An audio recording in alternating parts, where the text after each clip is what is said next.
Vamos a rezar la oración que Jesús nos enseñó. Con ella nos sentimos en casa, invocándole a Dios como Aita. Gure Aita, zeruetan zerana, santu izan bedi zure izena, etor bedi zure erreinua, egin bedi zure naia, zeruan bezala lurrean ere, emaiguzu gaur egunontako gila, barkatu gure zorrak, guk ere gure zordunei barkatzen diegunezkero, eta ez guten taldira eraman, baina atera gaitza zu gaitzetik. Amen.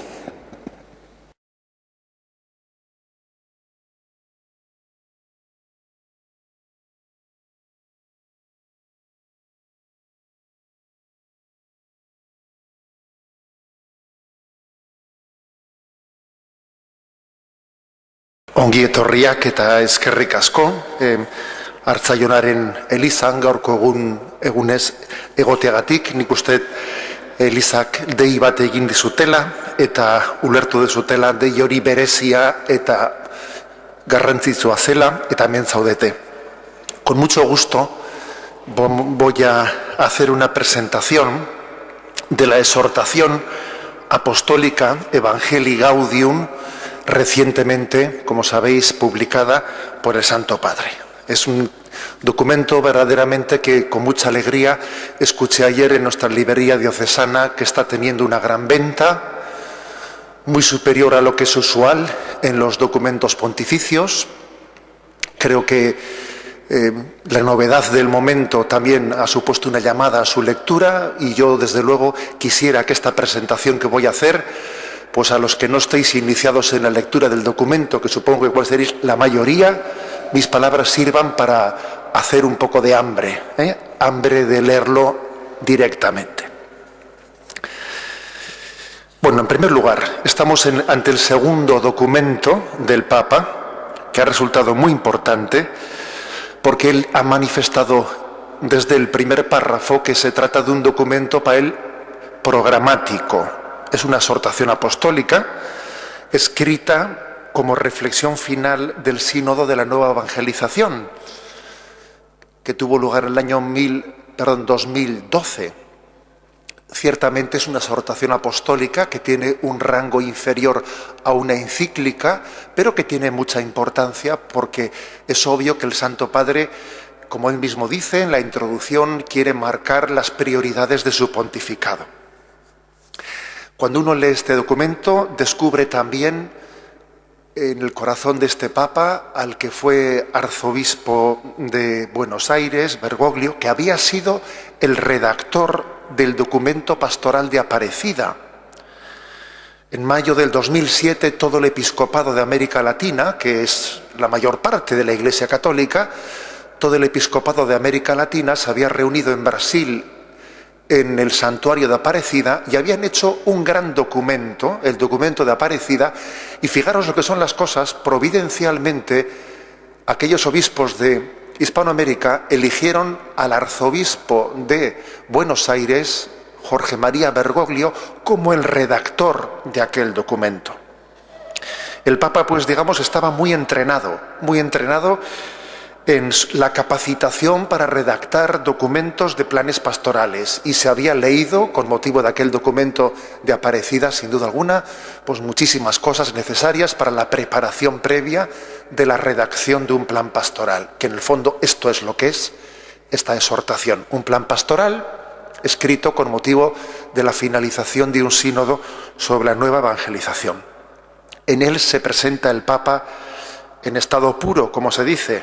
Muchas de las cosas que uno lee en esta exhortación ya las había escuchado, muchas frases, en las predicaciones del Papa en Santa Marta.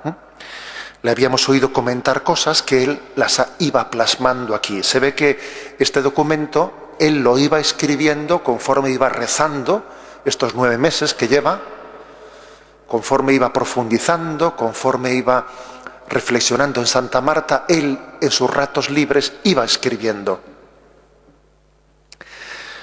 Comienzo por señalar, antes de empezar a explicar parte por parte el documento, me parece conveniente comenzar por señalar un error bastante extendido en la lectura de esta exhortación.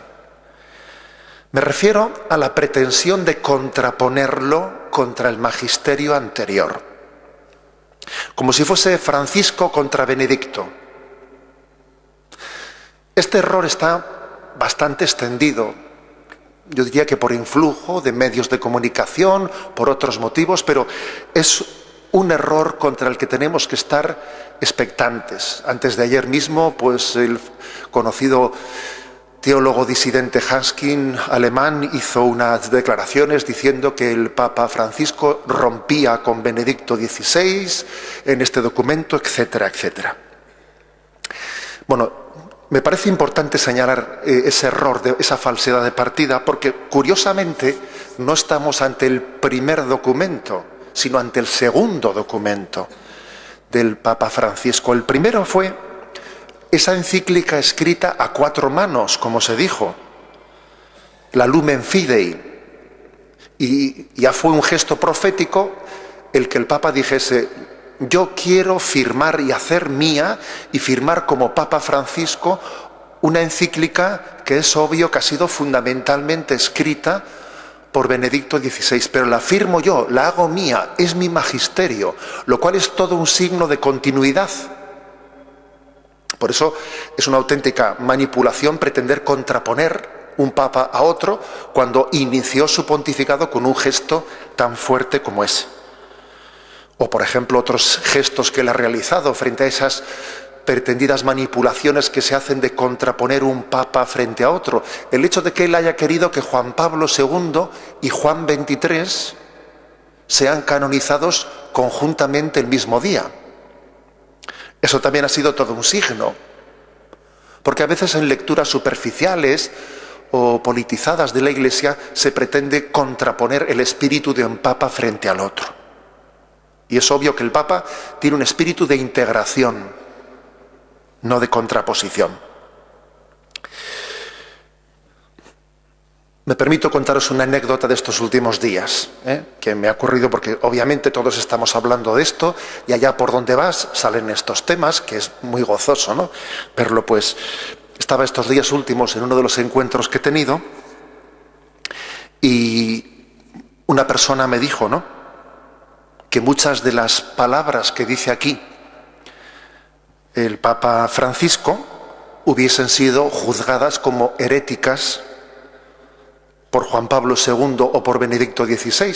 Me dijo eso abiertamente, ¿no?, en una pequeña asamblea en la que estábamos. Y claro, pues yo le dije: por favor, ¿me podrías poner algún ejemplo? Y entonces él abrió esta exhortación y buscó el punto 194, en el que se dice lo siguiente, allí lo leyó.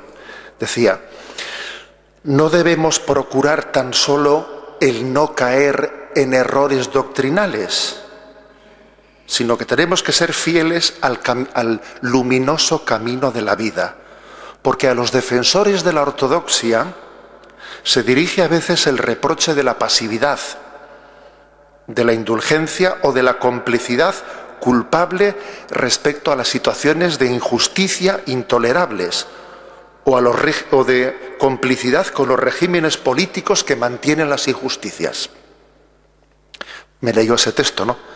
Bueno, y yo le hice notar, porque también tenía en mi mano la exhortación apostólica, que se le había pasado un pequeño detalle, y es que este texto el Papa lo hacía suyo, pero era un entrecomillado literal, era un entrecomillado de la instrucción sobre algunos aspectos de la teología de la liberación escrita por el entonces cardenal Ratzinger, precepto de la Congregación de la Doctrina de la Fe, siendo Papa Juan Pablo II. Le dije: te has olvidado un pequeño detalle. Ese texto es del cardenal Ratzinger, siendo Juan Pablo II Papa. Por eso me parece importante decir esto de entrada. Existe entre nosotros una tentación continua al enfrentamiento, a la contraposición, a restar en vez de a sumar, y tenemos que exorcizar esa tentación de partida. La Iglesia católica suma carismas, no los resta. En resumen, cuidado con volver a tropezar en la misma piedra. ¿A qué me refiero? Ya tropezamos, creo que en una piedra que fue la de la incorrecta comprensión del Concilio Vaticano II y una lectura del Concilio Vaticano II equivocada en clave de ruptura con toda la tradición anterior. Como si el Concilio Vaticano II hubiese sido una ruptura con la tradición de la Iglesia. Y eso fue una desgracia, porque eso impidió que el Concilio Vaticano II tuviese una fácil y buena recepción. Y ahora no debemos de volver a tropezar en la misma piedra. Se dice que el hombre es el único animal que tropieza 2 veces en la misma piedra, pero pienso que el Señor nos ha dado una inteligencia pues para aprender de los errores pasados. Bien, dicho esto, después de haber querido prevenirnos de equivocaciones de partida, está claro que vivimos un momento providencial. La Iglesia Católica vive un momento providencial. Yo creo que muchos, y entre los cuales me cuento, tenemos una ilusión y una esperanza muy grande. Porque hemos visto que el Espíritu Santo mueve los hilos de la historia y que con la elección del Papa Francisco algo se ha movido. Y se ha conseguido que corazones alejados, que estaban en la desafección, se aproximen. Y todos sabemos que la afección es muy importante, porque si no se ama, si no se quiere, se rechaza el mensaje ya o se comprende mal como punto de partida ya. Ya no se entienden bien las cosas. Si no se le quiere al que te está hablando, ya no le entiendes bien. Y el Espíritu Santo, que sin duda alguna mueve los hilos y la historia de la Iglesia, ha querido que una elección de un Papa tan, digamos, poco pronosticada por nadie, haya hecho caer en cuenta a algunos de lo que otros creíamos, que es que el Papa lo elija el Espíritu Santo. En fin, yo creo que los católicos lo creíamos, pero es que el mundo tal y como ha percibido al Papa Francisco parece como dicho, a ver si va a ser verdad eso que dicen los católicos de que el Papa lo elige el Espíritu Santo, a ver si va a ser verdad. Y se ha producido un momento de gracia, un kairós, un momento de gracia en el que el gesto de despojamiento de Benedicto XVI nos descubrió el verdadero rostro de la Iglesia, que es un rostro de cruz y de esperanza al mismo tiempo. Y la cruz y la resurrección están unidas como las 2 caras de una moneda. Y vivimos un momento de gracia. Y se están acercando a Dios muchas personas alejadas. Y algo inaudito, en las encuestas sociológicas hay un aumento de creencia en Dios notorio, incluso constatable, en la demoscopia, en toda Europa, por ejemplo, que es donde tenemos datos más, frescos.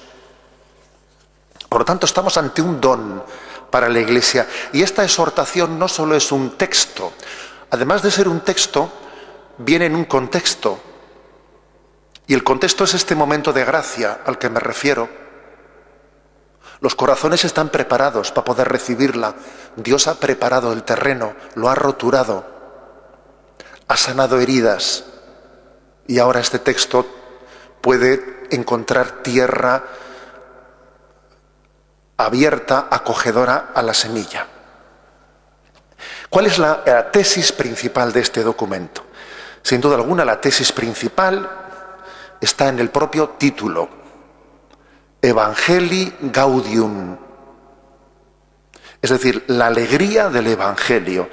Comienza el Papa diciendo, en esta exhortación quiero dirigirme a los fieles cristianos para invitarlos a una nueva etapa evangelizadora, marcada por esa alegría, e indicar caminos para la marcha de la Iglesia en los próximos años. Es decir, que curiosamente el Papa dice, yo quiero subrayar que la etapa evangelizadora tiene que estar marcada por la alegría, Y uno dice, pero hombre, ¿puede ser la alegría una clave de evangelización?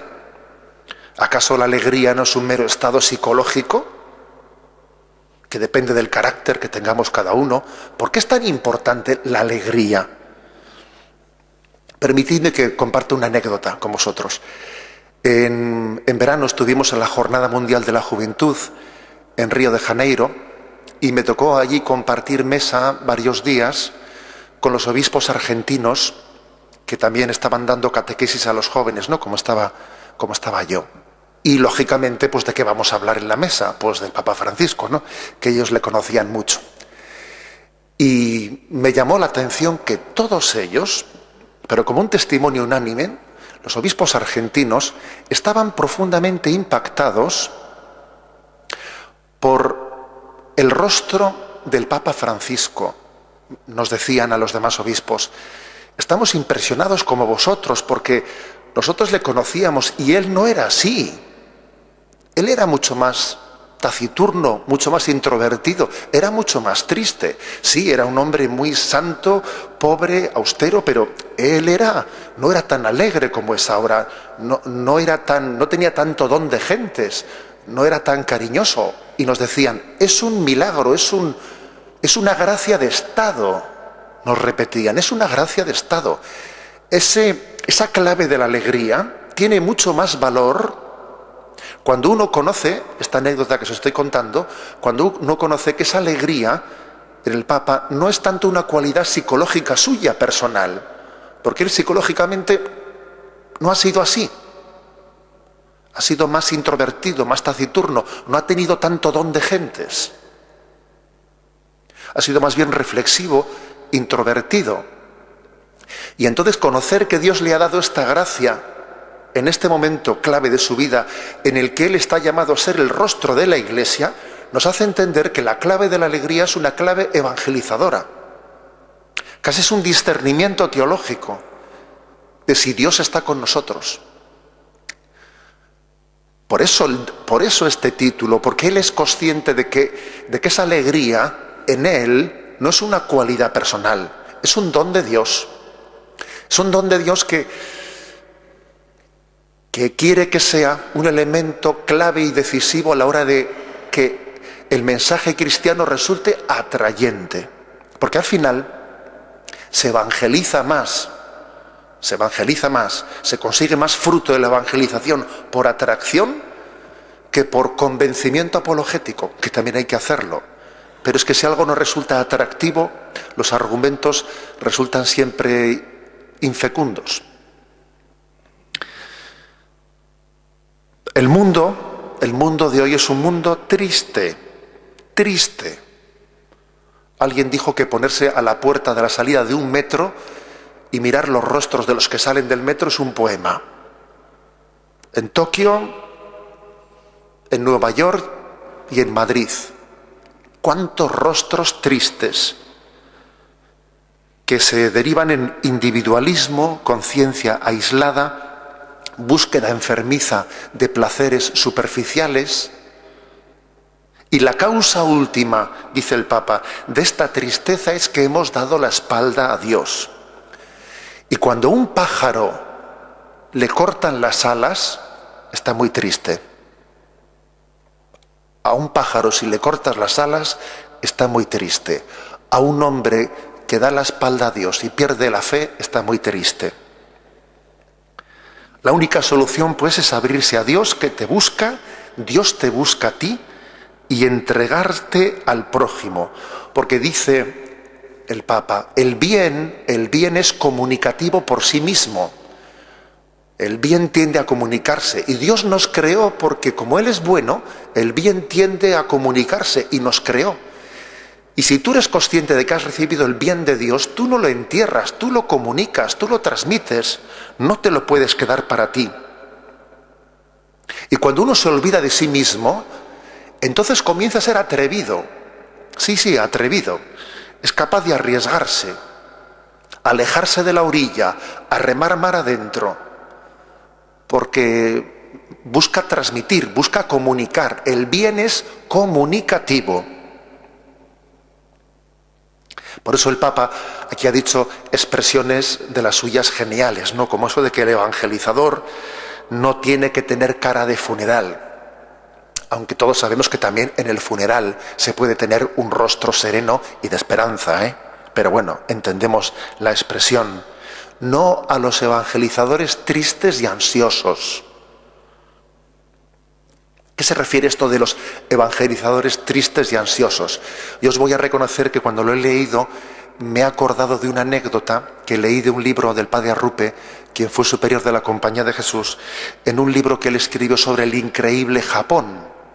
Él, el padre Arrupe, había sido superior provincial de la provincia del Japón durante muchos años, ¿no? Y contaba la siguiente anécdota. Contaba que le vinieron a quejarse de una parroquia que llevaban los jesuitas, vinieron a quejarse del párroco, del jesuita que llevaba la parroquia. Cosa que no suele pasar a los obispos, que la gente viene a quejarse de este, del otro, bueno. Y fueron a quejarse de él, que a ver si les podía cambiar el párroco. Y él les dijo, bueno, pero ¿no están ustedes contentos con él? No atiende a los niños. Sí, con los niños les atiende muchísimo. La verdad es que mete muchas horas con ellos y les enseña cantos. Bueno, ¿qué pasa entonces? ¿Es que con los enfermos no? Sí, bueno, visita a todos los enfermos muchísimo. Y bueno, es que no está con los jóvenes. Sí, con los jóvenes también está.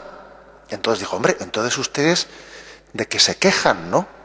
Y dice que le respondieron al padre Arrupe, es que no nos quiere.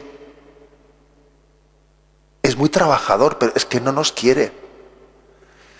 Y esa anécdota es muy importante porque es que la evangelización también se realiza con un testimonio personal de amor y cariño. Evangelizar lo primero es quererse.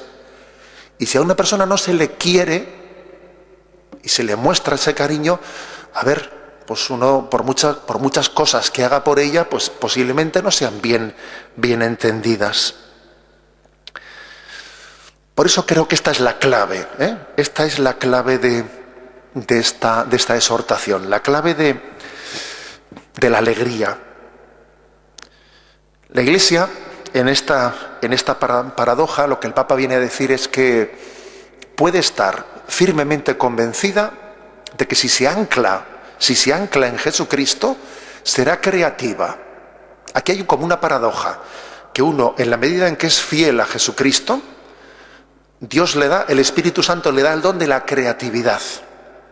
Pero como no seamos fieles a Jesucristo y a su tradición, inventamos cosas, pero no son creativas, no tienen fruto, son estériles. Por eso la Iglesia, que está llamado a progresar, a avanzar, a renovarse, la Iglesia está siempre en reforma. ¿Qué se entiende por reforma? ¿Qué se entiende por reforma? Reforma es volver a Cristo. Reforma no es pensar como piensa el mundo. Reforma no es mundanizarse como mucha gente piensa. Reformarse es volver siempre a Jesucristo. Creo que una de las claves de nuestro Papa es que es un hombre profundamente tradicional y nada conservador. ¿Qué quiero decir con esto? Profundamente tradicional, quiero decir firmemente afianzado en la Sagrada Escritura, en los santos padres, en los concilios de la tradición de la Iglesia, pero al mismo tiempo nada conservador, porque a veces nosotros nos agarramos a los estatus de vida que nos hacen sentirnos más cómodos, que de alguna manera nos escudan de no convertirnos, ¿no? Y el Papa es profundamente tradicional, pero nada conservador, es decir, está continuamente insistiendo en que nos despojemos de las falsas seguridades y nos agarremos solo a Cristo, despojándonos de las falsas seguridades. Por ejemplo, dice él en esta exhortación, tenemos que quitarnos de la boca la expresión es que justificativa, ¿no? Para no hacer nada. Es que siempre se ha hecho así, dice el Papa. Es que esa expresión se dice mucho. Es que siempre se ha hecho así. Y entonces no somos capaces de arriesgar, no somos capaces de cambiar lo que haya que cambiar para dar vida a lo que está mortecino. Porque si algo no funciona, hay que tener capacidad de coger el toro por los cuernos y ver qué ocurre ahí. Y no vale agarrarse a esa expresión, es que siempre se ha hecho así. Ser profundamente tradicional, pero nada conservador. hablando lógicamente no en términos políticos, sino en términos eclesiales. En el fondo es decir que la Iglesia tiene que dejar de tener una pastoral de mantenimiento para pasar a ser una pastoral misionera. No podemos, las fuerzas principales de la Iglesia tienen que darse en salir de ella misma a los alejados. Es lo que llamamos nueva evangelización, que en el fondo es nueva de 2000 años, pero nueva evangelización. Buscar nuevos caminos para llevar a Cristo. Ya en los años anteriores en Europa se habían hecho muchos congresos de nueva evangelización. Y hace poco más de un año organizamos en Valencia un congreso de pastoral juvenil en Valencia en el que se presentaron más de 40 experiencias de nueva evangelización para los jóvenes. Es decir, nuevos caminos, nuevos instrumentos de cómo llegar a los jóvenes alejados. Bien, un paso más. El segundo capítulo de esta exhortación habla del diagnóstico, o sea, todo plan pastoral debe partir de un diagnóstico.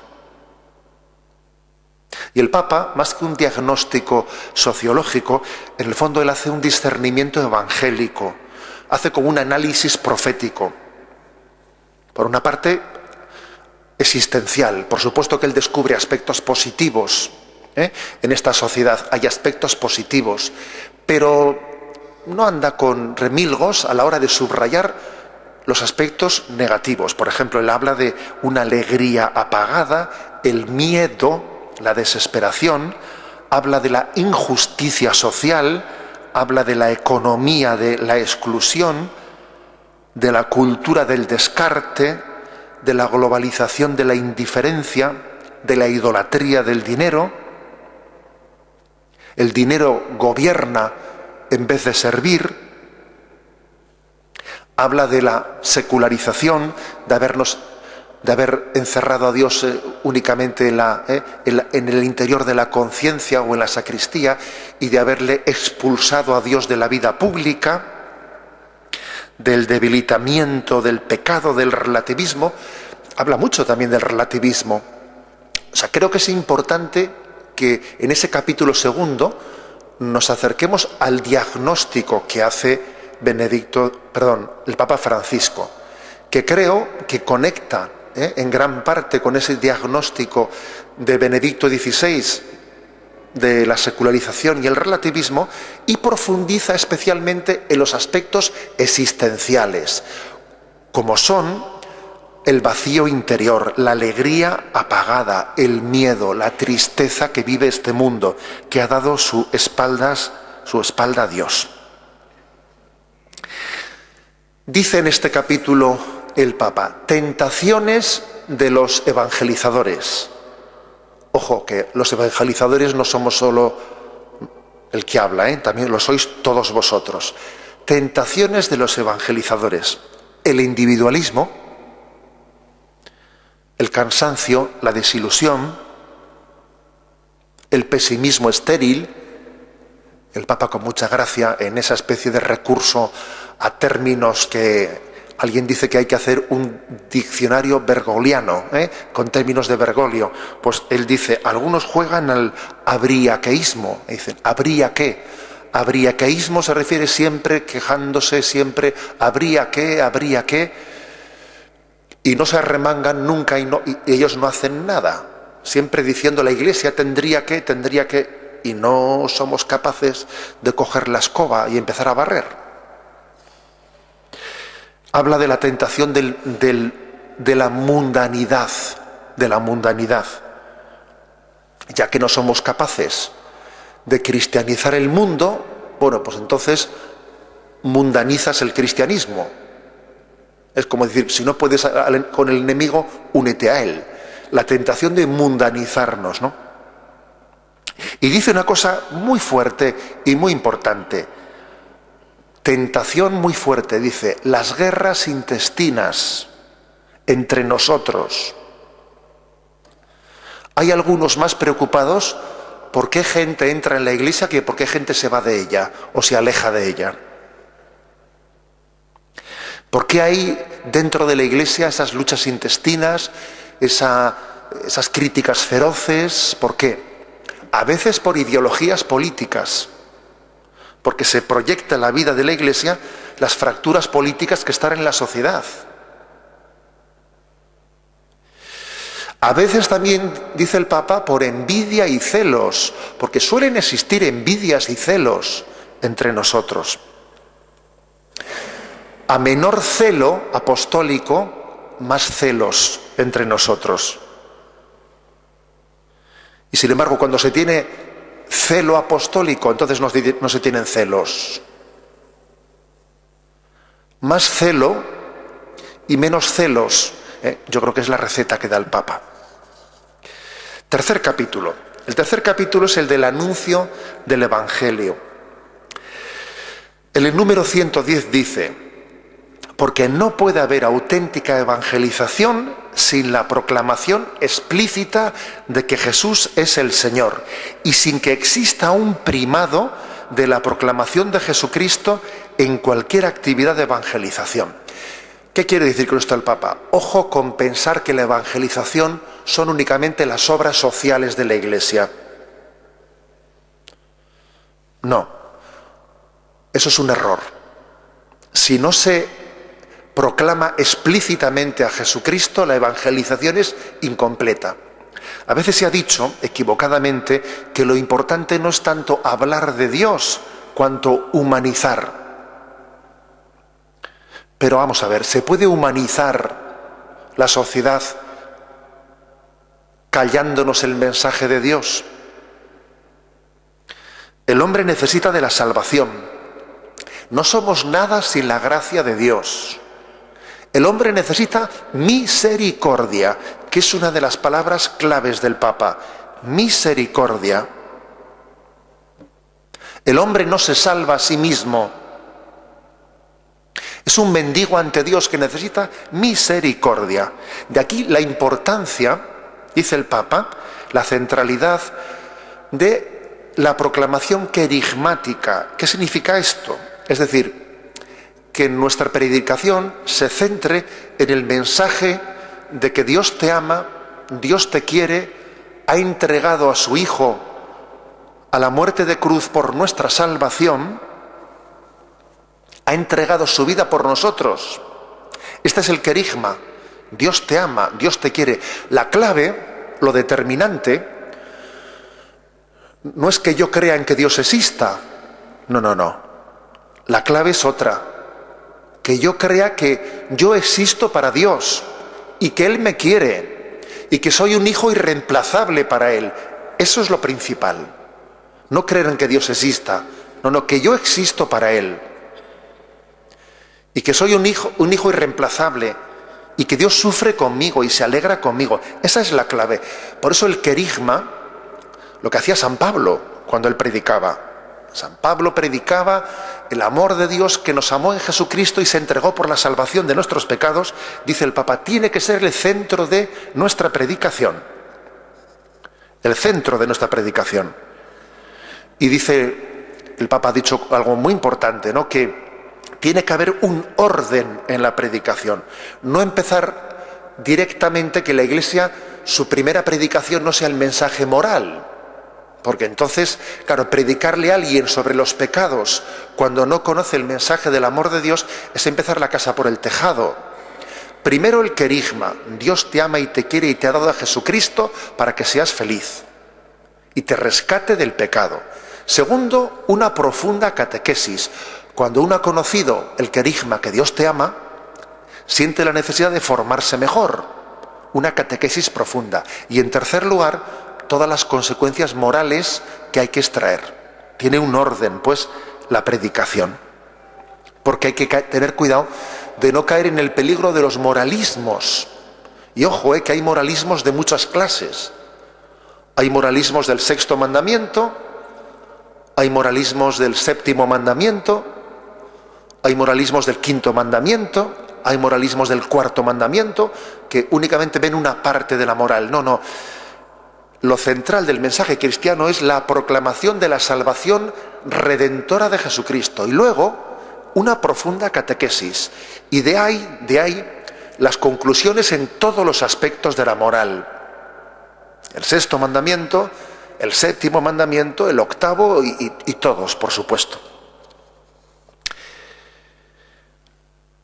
Una cosa más. En este capítulo el Papa desciende a cosas muy concretas. Es que tenemos un Papa muy concreto, ¿eh? El Papa habla de cómo hacer apostolado de manera informal, diciendo, ojo con que uno diga el apostolado, yo necesito, no sé, pues hacer una técnica. No, a ver, claro que es bueno asociarse para hacer apostolado, pero el apostolado, el primero tiene que ser, dice él, pues tener la capacidad de salir al camino, pues de quien está conmigo en clase, en el trabajo, o mi vecino de puerta. O sea, ser capaz de decir una palabra de comunicación de mi experiencia a los demás. Crear un ambiente. ¿Cómo se hace apostolado con los demás? Crear un ambiente de comunicación en el que el prójimo, en el contacto que tenga con nosotros, se sienta a gusto hablando y comunicándose. Eso es lo primero. Si no hay un clima de comunicación en el que el prójimo se sienta a gusto con nosotros, a ver cómo hacemos apostolado con él. Y eso supone invertir tiempo, preocuparse de sus cosas, preguntarle por sus problemas. Y cuando se ha creado ese clima de comunicación, comunicar nuestra experiencia en la que no ocultamos que la fe en Dios inspira nuestra felicidad, la fundamenta, y compartimos nuestra experiencia. No la imponemos, la proponemos. Abiertos también pues a comprender las experiencias del prójimo. Es decir, el apostolado es una dimensión básica de la vida cristiana. Fijaros bien que el compromiso del seglar en la vida de la Iglesia no únicamente consiste en ayudar en el altar a hacer cosas que antes hacía el coadjutor, y como hoy hay menos curas, pues necesitamos que los seglares nos ayuden a dar la comunión, por ejemplo. A ver, eso no es lo esencial de la ayuda de un seglar. Ojalá existiesen suficientes sacerdotes pues para que no hiciese falta pues que los seglares hagan de lo que antes hacía el cura. El seglar será, por supuesto, necesario también para que el sacerdote tenga un apoyo cuando le falta las vocaciones sacerdotales, pero lo principal de la vocación del seglar es llevar a Cristo al mundo, llevar a Cristo al mundo, al trabajo, a la política, a la enseñanza, a la universidad, al deporte, llevar a Cristo al mundo. Capítulo aparte merece, en este tercer capítulo, lo que el Papa dice de la homilía, porque a los sacerdotes nos ha dejado, os voy a decir, que nos ha dejado un auténtico tratado de cómo hacer la homilía.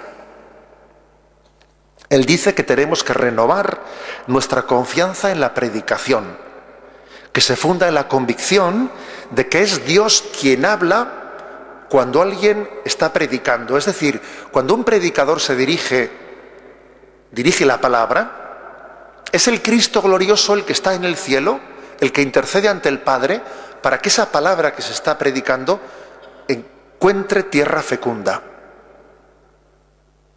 Insiste el Papa en eso.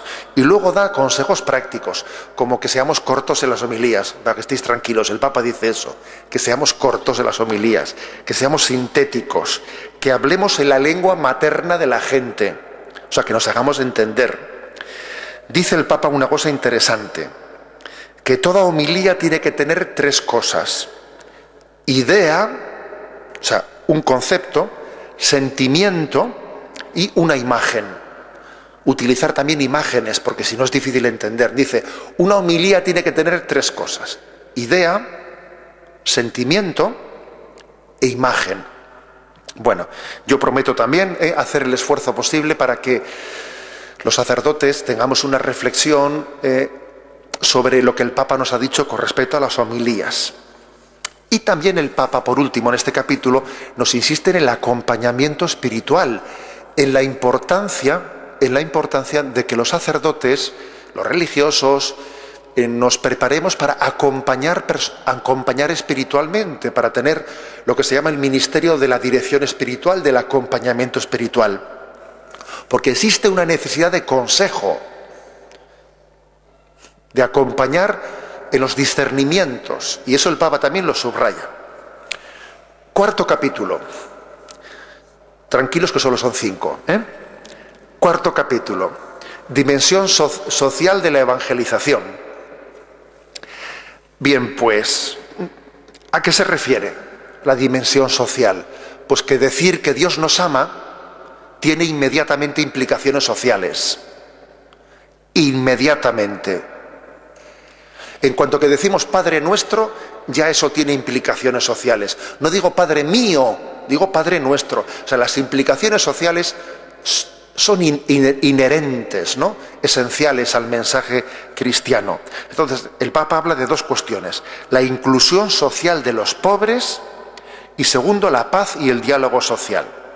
El Papa repite esa expresión que dijo en Santa Marta, ¿no?, los primeros días de su pontificado: ¿cuánto me gustaría una iglesia pobre y para los pobres?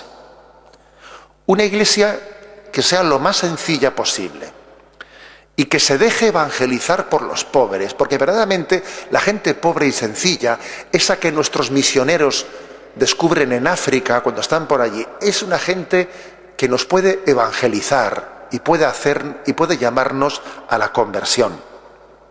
El Papa insiste en que no hay que elegir entre ortodoxia y ortopraxis. Ese es un error, ¿no? A ver, ¿qué es más importante, la ortodoxia a la doctrina o el compromiso con los pobres? Pero, ¿por qué hace esa dicotomía? ¿Por qué hacer esa dicotomía?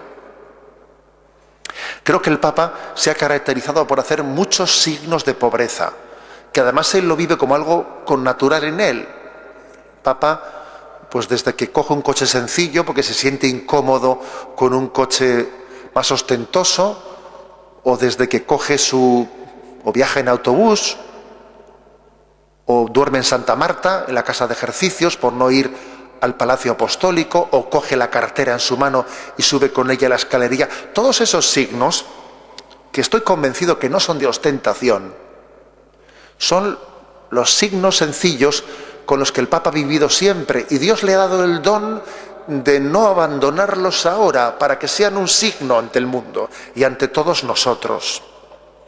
La verdad de Cristo luce más, brilla más, cuando la explicamos de manera más pobre. La verdad de Cristo brilla más. Si la explicamos de una manera muy ostentosa, brilla menos. El Papa ha hecho signos complementarios en estos tiempos, Me imagino que habréis leído en los periódicos, por ejemplo, que a un obispo alemán que estaba construyendo en su diócesis pues una vivienda muy lujosa, le llamó la atención y lo destituyó.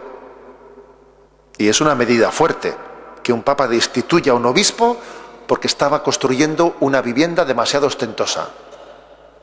Y al mismo tiempo, a un sacerdote en Australia, a un tal Reynolds, que estaba difundiendo pues doctrinas heréticas, sobre que si pretendiendo el matrimonio de homosexuales y no sé qué historias, le excomulgó. Entonces, el mismo papa que destituye a ese obispo por hacerse una mansión, un palacio suntuoso, excomulga a ese sacerdote de Australia por difundir doctrinas heréticas, porque la ortodoxia y la ortopraxis no están reñidas, son las 2 caras de la misma moneda. Y no se puede ser fiel a la doctrina de Jesucristo sin que se traduzca en el amor a los pobres. Y no podemos servir a los pobres sino desde la verdad de Cristo, no desde la heterodoxia. Creo que alguien me decía con mucha gracia, decía, aquí el Papa le da para todos, Decía, aquí da para todos. Y lo decía él, y decía, y creo que el fruto de esta exhortación vendrá en la medida en que cada uno diga, esto me viene bien a mí, no en la medida en que diga, esto que bien le viene al otro. Es una exhortación que, como es, digamos, tan carismática, dice lo suficiente para que todos estemos llamados a la conversión. Bueno, pues también el Papa hace una afirmación muy importante, y es que la mayor de las discriminaciones que podemos hacer a los pobres es no atenderles espiritualmente. Limitarnos a ser una ONG que ayuda socialmente pero no predica la salvación eterna. Si hiciésemos eso, estaríamos traicionando a los pobres. Sería la mayor discriminación que les podríamos hacer. Porque la Iglesia no es una ONG, eso el Papa lo repite muchísimo en su vida. Bueno, un paso más. El Papa no se limita a hablar de una solidaridad con los pobres asistencialista. Hay que asistir a los pobres. Pero también hay que denunciar proféticamente, las causas estructurales que causan esa pobreza. Y el Papa denuncia el neoliberalismo, aunque no utiliza esa expresión, el neoliberalismo, que predica una autonomía absoluta del mercado, que desde la especulación financiera nos ha metido en esta crisis. El Papa dice claramente que él no acepta, que los católicos no podemos aceptar esa teoría que dice que los mercados se autorregulan por sí mismos, que la economía de mercado lo que hay que hacer es no intervenir nada en ella, dejar que la economía de mercado ella misma se regule. Dice el Papa, eso no es verdad. Se necesita una política que humanice la economía de mercado. Si no hay una política que humanice la economía de mercado, al final, pues es que inevitablemente se convierte en una lucha del interés propio por encima de los demás. Y me imagino que habéis escuchado los días anteriores que esa facción del Partido Republicano de Estados Unidos, el conocido como Tea Party, ha hecho una acusación diciendo que esta exhortación del Papa es comunista.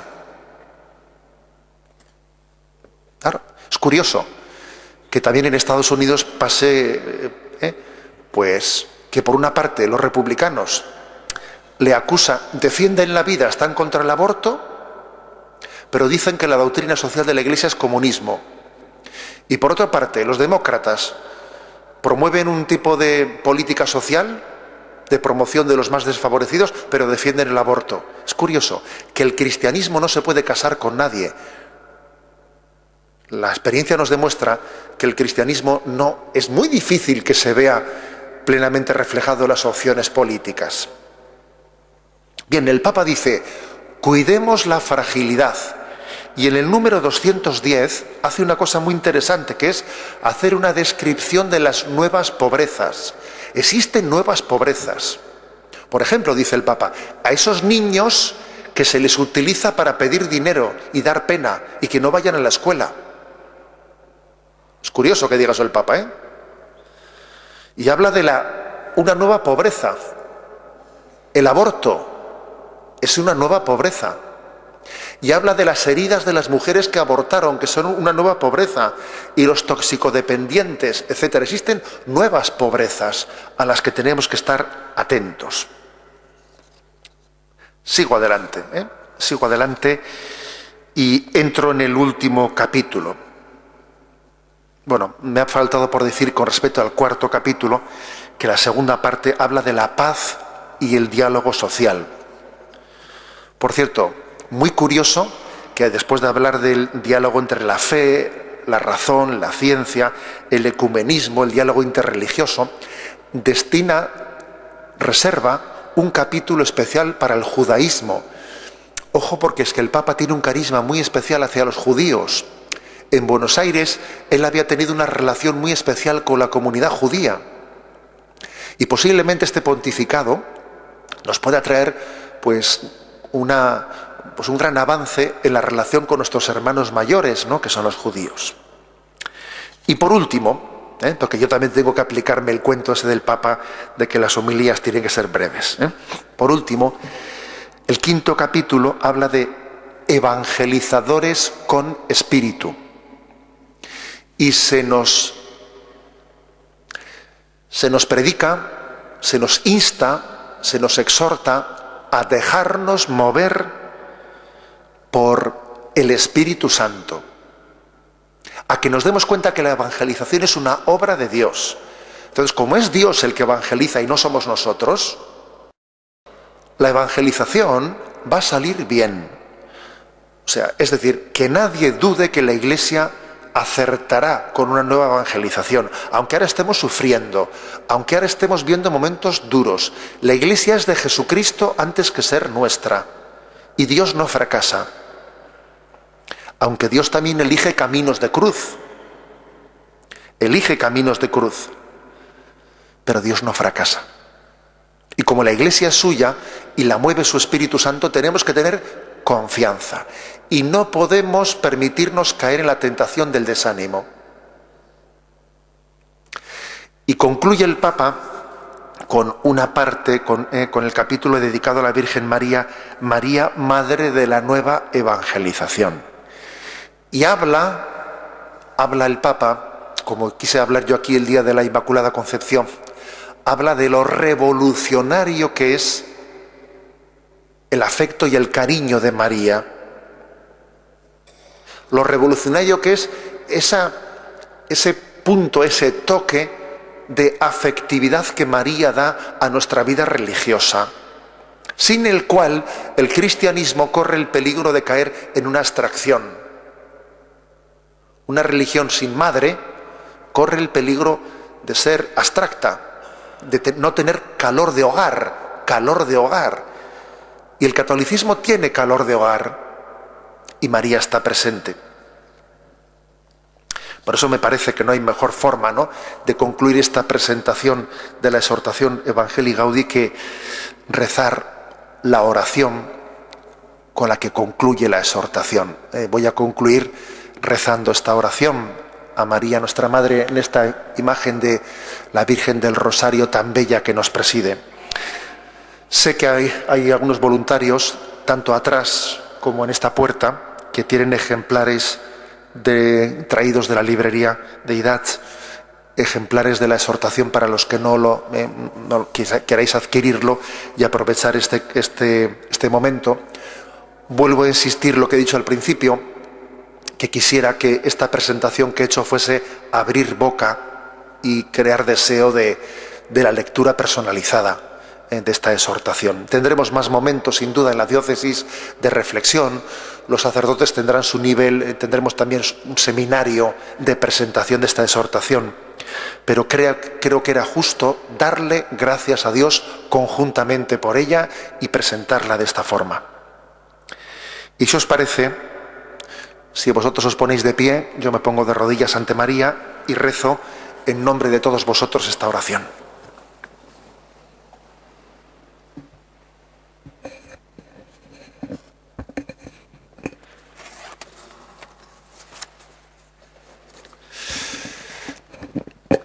Virgen y Madre María, tú que movida por el Espíritu acogiste al Verbo de la vida en la profundidad de tu humilde fe, totalmente entregada al Eterno, ayúdanos a decir nuestro sí, ante la urgencia más imperiosa que nunca de hacer resonar la buena noticia de Jesús. Tú, llena de la presencia de Cristo, llevaste la alegría a Juan el Bautista, haciéndolo exultar en el seno de su madre. Tú, estremecida de gozo, cantaste las maravillas del Señor. Tú que enviaste plantada ante la cruz, que estuviste plantada ante la cruz con una fe inquebrantable y recibiste el alegre consuelo de la resurrección, recogiste a los discípulos en la espera del Espíritu para que naciera la Iglesia evangelizadora. Consíguenos ahora un nuevo ardor de resucitados para llevar a todos el Evangelio de la vida, que vence a la muerte. Danos la santa audacia de buscar nuevos caminos para que llegue a todos el don de la belleza que no se apaga. Tú, Virgen de la escucha y de la contemplación, Madre del amor, esposa de las bodas eternas, intercede por la Iglesia, de la cual eres el icono purísimo, para que ella nunca se encierre ni se detenga en su pasión por instaurar el reino. Estrella de la nueva evangelización, ayúdanos a resplandecer en el testimonio de la comunión, del servicio, de la fe ardiente y generosa, de la justicia y el amor a los pobres, para que la alegría del Evangelio llegue hasta los confines de la tierra y ninguna periferia se prive de su luz. Madre del Evangelio viviente, manantial de alegría para los pequeños, ruega por nosotros. Amén. Aleluya. Agur María, gracias betea, jauna zurekin, bedenkatua zera zu Andre guztien artean, eta bedenkatua da zure sabeleko frutua Jesus. Santa María, jangoikoaren ama, erregutu ezazu gu pekatarioen alde, orain eta gure heriotzako orduan. Amén. Vamos a recibir esta bendición en la que la Iglesia os pide que seáis agentes, autores de la nueva evangelización. El Señor esté con vosotros. La bendición de Dios Todopoderoso, Padre, Hijo y Espíritu Santo, descienda sobre vosotros. Glorificad a Dios con vuestra vida. Podéis ir en paz. Demos gracias a Dios.